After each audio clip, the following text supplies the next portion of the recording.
Assalamualaikum warahmatullahi wabarakatuh. Yang terhormat Bu Jumaiyah selaku dosen mata kuliah Auditing 1 dan juga teman-teman yang kami banggakan. Perkenalkan, nama saya Isna Kartika Sari sebagai moderator dan pemateri 1. Dan teman saya Dewi Fatmawati sebagai pemateri yang kedua. Yang terakhir, Husniatus Sofa sebagai pemateri ketiga. Di sini kami akan menyampaikan tentang tanggung jawab hukum akuntan publik. Ada 4 poin yang akan kami sampaikan, di antaranya yang pertama, peranan dan tanggung jawab hukum sebagai akuntan publik. Yang kedua, etika profesional dan tanggung jawab hukum seorang auditor. Yang ketiga, kode etik sebagai akuntan.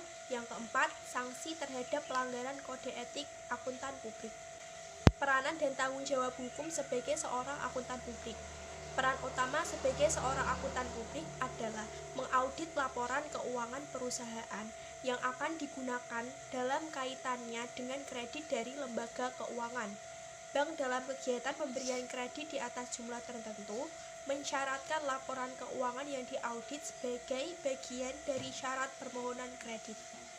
Dalam memberikan pendapat atas laporan keuangan yang diauditnya, akuntan publik bertanggung jawab untuk memenuhi standar auditing yang telah ditetapkan IAI SPAP 1994-110.3. Tanggung jawab ini meliputi berbagai hal, diantaranya yang pertama, kecukupan pengungkapan dalam laporan keuangan.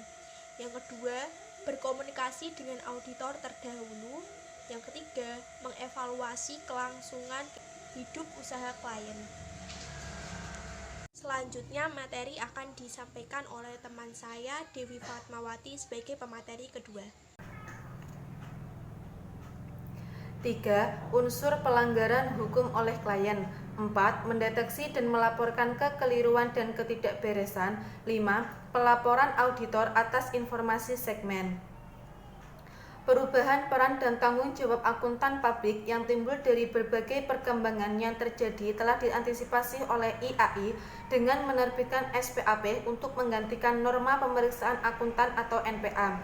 Standar baru ini tidak hanya mengatur mengenai auditing, tetapi juga mengatur jasa lainnya seperti atestasi, kompilasi, dan review. Jika ada hal terjadinya pelanggaran yang dilakukan oleh seorang akuntan publik dalam memberikan jasanya, baik atas temuan-temuan bukti pelanggaran apapun yang bersifat pelanggaran ringan hingga yang bersifat pelanggaran berat, berdasarkan PMK nomor 17-PMK.01-2008 hanya dikenakan sanksi administratif berupa 1. Sanksi peringatan. 2. Sanksi pembekuan izin. 3. Sanksi pencabutan izin seperti yang diatur antara lain dalam pasal 62, pasal 63, pasal 64, dan pasal 65.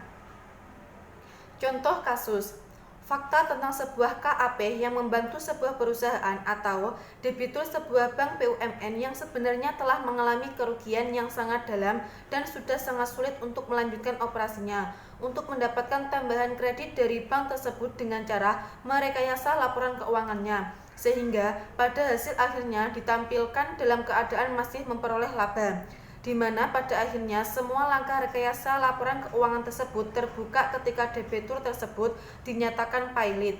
Bank tersebut jelas mengalami kerugian akibat dari keyakinannya terhadap hasil audit akuntan publik terhadap laporan keuangan dari debiturnya tersebut.